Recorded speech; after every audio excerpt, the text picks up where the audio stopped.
नमस्कार। सांकेतिक भाषा के इस विशेष बुलेटिन में आप सभी का बहुत बहुत स्वागत है। आपके साथ मैं हूं शहला निगार और मेरे साथ है मेरी सहयोगी बीना सिंह, जो साइन लैंग्वेज में आप तक खबरों को पहुंचाएंगी। शुरुआत करेंगे हेडलाइंस के साथ। जम्मू कश्मीर में विधानसभा चुनाव के पहले चरण के लिए अब से थोड़ी देर में मतदान होगा आरंभ। 24 सीट पर 219 उम्मीदवारों की किस्मत का होगा फैसला।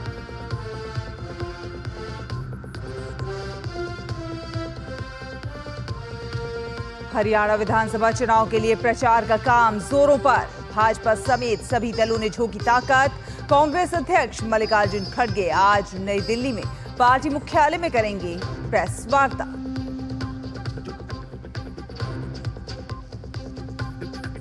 प्रधानमंत्री नरेंद्र मोदी 21 से 23 सितंबर के बीच अमेरिका का करेंगे दौरा। क्वाड लीडर समिट में लेंगे भाग।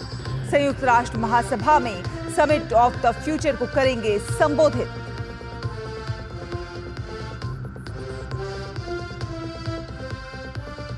वित्त मंत्री निर्मला सीतारमण आज एनपीएस वात्सल्य योजना का करेंगी शुभारंभ। माता पिता पेंशन खाते के जरिए बच्चों के भविष्य के लिए कर सकेंगे बचत।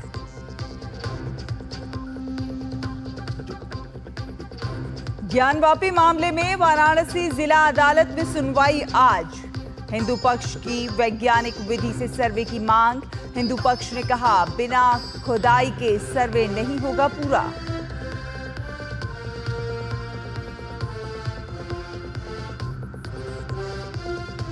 लेबनान में पेजर से होने वाले धमाकों में मरने वालों की संख्या बढ़कर हुई 9।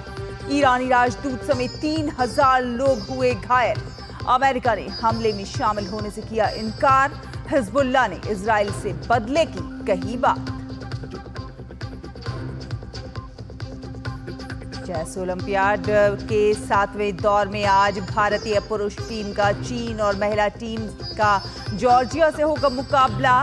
लगातार 6 जीत के बाद टूर्नामेंट में पहली बार स्वर्ण पदक जीतने पर भारत की नजर।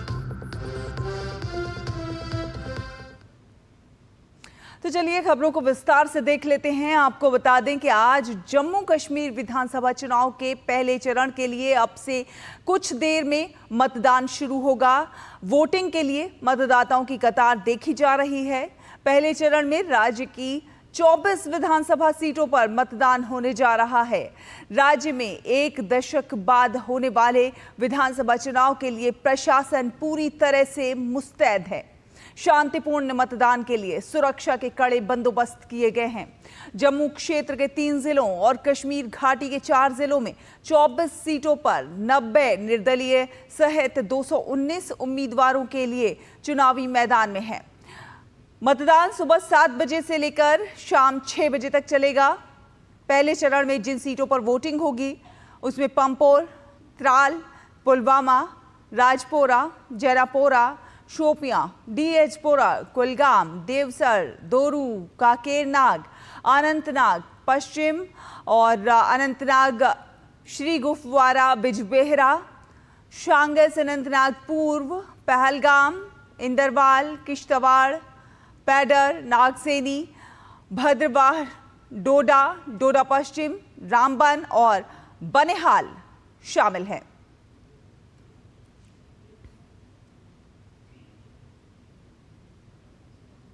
आगामी हरियाणा विधानसभा चुनावों के लिए प्रचार तेज हो चुका है। हर एक राजनीतिक दल विधानसभा चुनाव को अपने पक्ष में करने के लिए हर संभव प्रयास कर रहे हैं।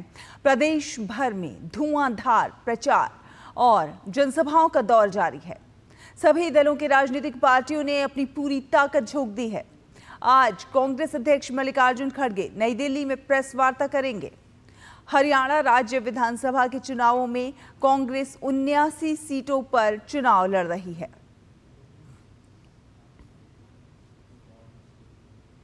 और आपको बता दें कि प्रधानमंत्री नरेंद्र मोदी इस महीने की 21 से 23 तारीख तक अमेरिका की यात्रा पर रहेंगे।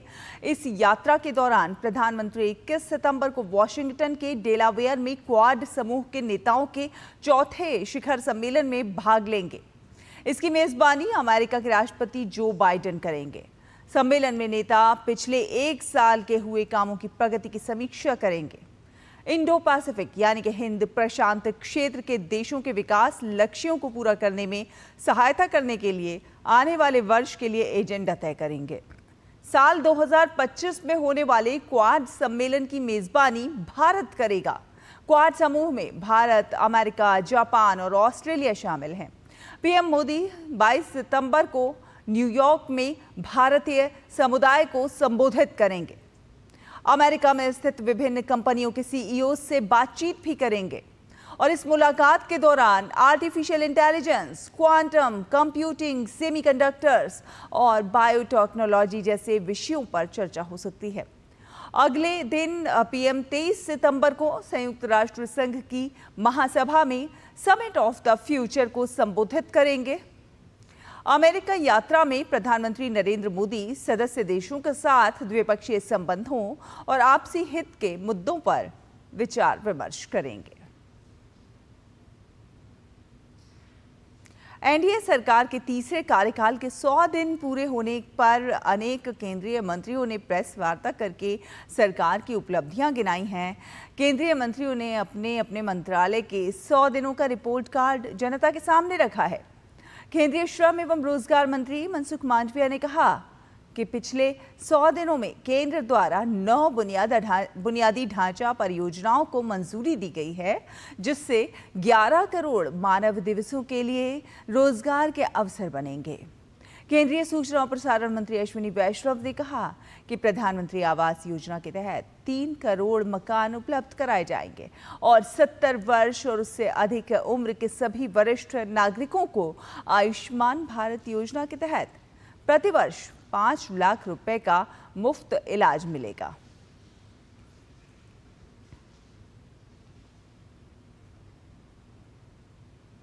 केंद्रीय वित्त मंत्री निर्मला सीतारमण आज एनपीएस वात्सल्य योजना का शुभारंभ करेंगी। नई दिल्ली में आयोजित मुख्य समारोह से लगभग 75 स्थान वर्चुअल माध्यम से जुड़ेंगे। ये भारत की भावी पीढ़ियों को अधिक वित्तीय रूप से सुरक्षित और स्वतंत्र बनाने की दिशा में एक बड़ा कदम है। वित्त मंत्री एनपीएस वात्सल्य की सदस्यता लेने के लिए एक ऑनलाइन प्लेटफॉर्म की भी शुरुआत करेंगी। योजना विवरणिका जारी की जाएगी और नए नाबालिग ग्राहकों को स्थायी सेवानिवृत्ति खाता संख्या यानी कि PRAN कार्ड वितरित करेंगी। बच्चों के भुगतानकर्ता PRAN कार्ड के साथ एनपीएस वात्सल्य में शामिल होंगे। ये नई पहल बच्चों के वित्तीय भविष्य को सुरक्षित करने के लिए शुरू की गई है। और ज्ञानवापी मामले में हिंदू पक्ष द्वारा वैज्ञानिक विधि से सर्वे की मांग पर आज जिला अदालत में सुनवाई होनी है। पिछली सुनवाई में हिंदू पक्ष द्वारा ये जोर देकर कहा गया था कि बिना खुदाई के सर्वे संपूर्ण नहीं हो पाएगा। हिंदू पक्ष द्वारा 5 वादिनी महिलाओं के केस में की गई एएसआई सर्वे की खामियों को भी उजागर किया गया था। साथ ही साथ एएसआई से खुदाई के माध्यम से भी सर्वे कराने की मांग की गई थी। इसके बाद कोर्ट ने सुनवाई के लिए 18 सितंबर की तारीख दी थी। और लेबनान की राजधानी बेरूत में हिजबुल्लाह के सदस्यों के हजारों पेजर में विस्फोट हुआ है। इस धमाके में अब तक 9 लोगों की मौत हो चुकी है, जबकि करीब 3000 हिजबुल्लाह के सदस्य इस धमाके में घायल हुए हैं। वहीं हिजबुल्लाह ने पेजर विस्फोट के लिए इजराइल को दोषी ठहराया है। हिजबुल्लाह के मुताबिक ये अपने आप में पहली और सबसे बड़ी सुरक्षा चूक है। इस घटना में लेबनान में ईरान के राजदूत मुज्तबा अमानी भी घायल हुए हैं। इन धमाकों के बाद बेरूत के दक्षिणी इलाकों में मौजूद तमाम अस्पतालों में अफरा तफरी का माहौल देखा गया। अमेरिका ने लेबनान में हुए पेजर विस्फोटों में अपनी किसी भी तरह की संलिप्तता से इनकार किया है। और हंगरी के बुडापेस्ट में चल रहे 45वें शतरंज ओलंपियाड के 7वें दौर में भारतीय पुरुष टीम का मुकाबला चीन से होगा। वहीं भारतीय महिला टीम का मुकाबला जॉर्जिया से होगा। छठे दौर में पुरुष टीम ने मेजबान हंगरी को 3-1 से, जबकि महिला टीम ने आर्मेनिया को 2-5, 1-5 से हराया। ओपन वर्ग में अर्जुन एरिगेसी ने अब तक 6 बाजियों में 6 अंक जुटाए हैं, जबकि डी गुकेश ने 5 बाजियों में 4.5 अंक हासिल किए हैं। भारत के 12 अंक हैं और चीन के खिलाफ मुकाबला महत्वपूर्ण होगा क्योंकि शीर्ष वरीय अमेरिका और गत चैंपियन उज्बेकिस्तान क्रमशः 9 और 10 अंक के साथ काफी पीछे हैं।